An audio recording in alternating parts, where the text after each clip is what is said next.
যে একটা বিশেষ জায়গায় আসলাম সেটাই তোমাদের সাথে শেয়ার করব। কারণ চিন্তা করলাম একটু ভালো লাগলো, তাই তোমাদের সাথে একটু শেয়ার না করলে তো ভালো লাগে না। আমরা আসলাম হামসেদ কনভেনশন হলে। এখানে আজকে জিয়ার জন্মবার্ষিকী ছিল, এই উপলক্ষে বাচ্চাদের অনেক অনুষ্ঠান ছিল। স্পিচ দেওয়ার জন্য আমার দিব্যি করছিল, মানে ফর্ম পূরণ করেছিল, কিন্তু দুর্ভাগ্যের বিষয় হলো স্পিচটা আর হলো না। এখন আমরা ভিতরে যাচ্ছি। বিশাল লোকজন, আমরা যখন গেলাম তখন তেমন ছিল না, পরে আস্তে আস্তে সবাই আসলো। তারপরও ভালো লাগলো যে সঙ্গীত শিল্পী মানে কনক চাপা, বেবি নাজনীন, তাদের একটু সামনে থেকে দেখলাম, একটু ছবিও তুলেছিলাম, সেটাও তোমাদের সাথে শেয়ার করব। এই যে এখানে অনুষ্ঠান শুরু হয়ে গেছে, মানে বক্তব্য দিচ্ছে, বক্তব্য না উপস্থাপন শুরু হয়ে গেছে। তারা একটু পরে আসলো, তা আমরাও এসে বসে পড়লাম। কিন্তু খারাপ লাগলো, দীপ কালকে রাতে অনেক রাত পর্যন্ত মানে প্রিপারেশন নিয়েছিল, ও ইংলিশে বলার জন্য প্রস্তুত হয়েছিল, কিন্তু উঠলো মঞ্চে, কিন্তু লাস্টে আর হলো না। আর এখন আলোকচিত্র প্রদর্শনী হবে, মানে জিয়াউর রহমানের তার ছোটোবেলার ছবি, অনেক কর্মকাণ্ড, সেগুলো এখানে এখন ফিতে কাটা হবে। সব বাচ্চাদের আবার নিয়ে আসলো এখানেও। এই যে বেবি নাজনীন, তারপর কনক চাপেরাও দাঁড়িয়ে আছে, আমিও পাশে ছিলাম, তবে ভিতরে শুধু বাচ্চাদেরই ঢুকতে দিচ্ছে। ফিতে কাটার পর তারা সবাই ঘুরে ঘুরে দেখছে, পরে সবার জন্য উন্মুক্ত ছিল। এই যে দেখতেছি, কিন্তু আমি যে ভিডিওটা করবো, এই যে আমার দীপ একান্ত ওরা দাঁড়িয়ে আছে, কিন্তু আমাদের তো ঢুকতে দেয়নি, তাই ভিডিওটাও করতে পারিনি।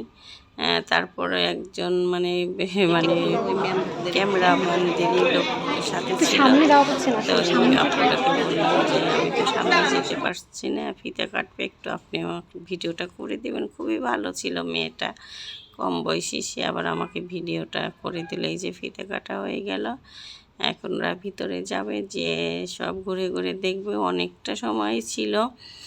পরে আমাদের আবার বলল যে যারা গার্জিয়ান বা যারা বড়রা তারা আবার হলে চলে যান, আমরা আবার কনভেনশনে হলে চলে গেলাম। আর এই যে ওরা এখন দেখতেছে, এই যে বললাম না, পরে উনিও আবার চলে গেল। ভিডিওটা আমি দূর থেকেই করলাম, এই জন্য অতটা সুন্দর হলো না, কিন্তু কিছুই করে না। আর এই যে ওদের একটা করে চকলেট দিল, একান্তকেও দিচ্ছে, দীপকেও দিচ্ছে। ওরা এসে আবার বসলো, প্রথম একসাথেই বসলাম। এই যে এখন অনুষ্ঠান শুরু হয়ে গেছে, তারাও মঞ্চে বসছে, কনক চাপা, বেবি নাজনীন, আর কয়েকজন এদের চিনলাম না, তারাও বসলো। তা আমিও আবার ওরা আবার পরে আলাদা বসলো, মানে বাচ্চাদের আলাদা নিয়ে, মানে একটা কর্নারে বসালো, আর আমরা আর একটা কর্নারে বসলো। এই যে বেবি নাজনীনের সুরে গানটা ভালোই লাগলো, সেটাই তোমাদের সাথে একটু শেয়ার করলাম। আব্দুল আজিজ উচ্চ বিদ্যালয়, সেখানে আমি পড়ি, তখন আমি ক্লাস 7 এ পড়ি। আমার ভিডিও অনেক তখন আমাদের প্রেসিডেন্ট জিয়াউর রহমান সাহেব বললাম না যে ভালোই লাগলো, অনেক গুণী মানুষদের দেখা পেলাম, সান্নিধ্য পেলাম তাদের সামনে। জীবন বাংলাদেশ আমার মরণ বাংলাদেশ, বাংলাদেশ বাংলাদেশ বাংলাদেশ, আপনারা তালে তালে বাংলাদেশ বাংলাদেশ বাংলাদেশ, আমার আঙিনায় ছড়ানো বিছানো সোনা সোনা ধুলি কণা, মাটির মমতায় ঘাস ফসলের সবুজের আলপনা। আর এই যে ওদের যা যা নাস্তা দিল, এরা আগে আবার বিস্কিট দিল, মানে কফির জন্য 3বারই দাঁড়িয়েছি, কিন্তু কফিটা আর পেলাম না।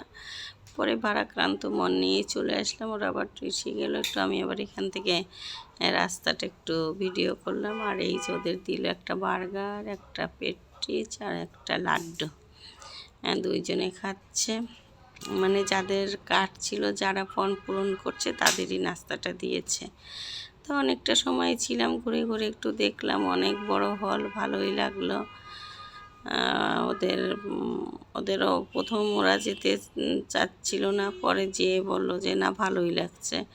আসলে একটা জায়গায় বের হলে ভালোই লাগে। আর এই হলটা বিশাল বড়, আবার একটু আমি ভিডিও করলাম আশেপাশে সব কিছুই। হ্যাঁ, বাবুরা যে খাচ্ছে বসে বসে। এরপরে আমরা ওদের খাওয়াটা হলেই আমরা বের হয়ে যাব। মনে করছিলাম যে ইসে যাব নিউ মার্কেটে, পরে দেখলাম এখান থেকে বেলি রোডটাই কাছে। এই যে আমরা এখন নেমে যাচ্ছি।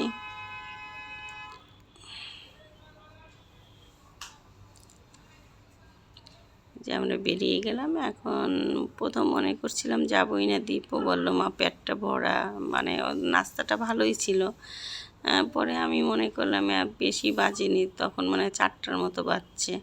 এই যে বেলি রোডের দিকে যাচ্ছি। এই যে এখন আর নার্সারিটা না অতটা আগের মতো সুন্দর নেই। আমি যখন জব করতাম পল্টনে তখন এখান থেকে রিক্সায় যেতাম, প্রতিদিনই দেখতাম। কিন্তু এখন কেমন জানি ছাড়া ছাড়া, তেমন গাছপালা নেই। তারপর একটু ভিডিও করলাম পুরাতন মানে শহর, মানে পুরাতন জায়গাটা। আর এই যে এখন আমরা রিক্সায় যাচ্ছি বেলি রোড। কিন্তু সমস্যা হয়ে গেল। তার প্রথমে আমরা গেলাম কেএফসিতে তারা খাবে না, পরে পিৎজা হাটে গেলাম। এই যে তবে আমার ভিডিও এডিটিং করাটা মনে হয় ভুলই হয়ে গেল, তখন বুঝিনি। এখন বুঝতে পারতেছি যে এটা মনে হয় টানাই হয়নি, মানে এডিট করাই হয়নি, পুরোপুরিটাই দেয়া হয়েছে। এই যে কেএফসিতে বললাম না, কেএফসিতে গেলাম। মানে ওরা তো পিৎজা খাবে, ওখানে পিৎজা আর পেলাম না, পরে পিৎজা হাটে চলে আসলাম। এখানে অনেকটা সময় বসেছিলাম, পরে পিৎজা হাটে চলে আসলাম। ওদের আগে ড্রিঙ্কসটা নিল। দ্বীপের আবার কোথাও গেলে এটা তার লাগে, তবে এটা ঠান্ডা ছিল। আর পিৎজাও অর্ডার করলাম, সবারই পেট ভরা, তারপরেও ছোটো মানুষ আসছে। এই যে তবে ওদের পিৎজাটা একটু কেমন জানি, মানে উপরে আবার একটা কেমন মানে স্যান্ডউইচ টাইপের মতো, তবে খেতে খারাপ লাগেনি, ভালোই লেগেছে। আর খাওয়া দাওয়া শেষ হয়ে গেল, হাঁটতে হাঁটতে আসছি রিক্সার উদ্দেশ্যে। কিন্তু এখানে দেখলাম মহিলা সমিতির ওই হলের নিচে মেলা বসছে, সেখানে একটু গেলাম। খুবই ভালো লাগছিল ড্রেসগুলো, কিন্তু আমি তো একেবারে ফকির হয়ে গেছি, আমার কাছে একটা পয়সা টাকা কিছুই ছিল না রিক্সা ভাড়া ছাড়া। তাই বোকার মতো দেখতেছি। আর আমার তো এসব দিকে মানে সব জিনিসের প্রতি একটু ঝোঁক বেশি।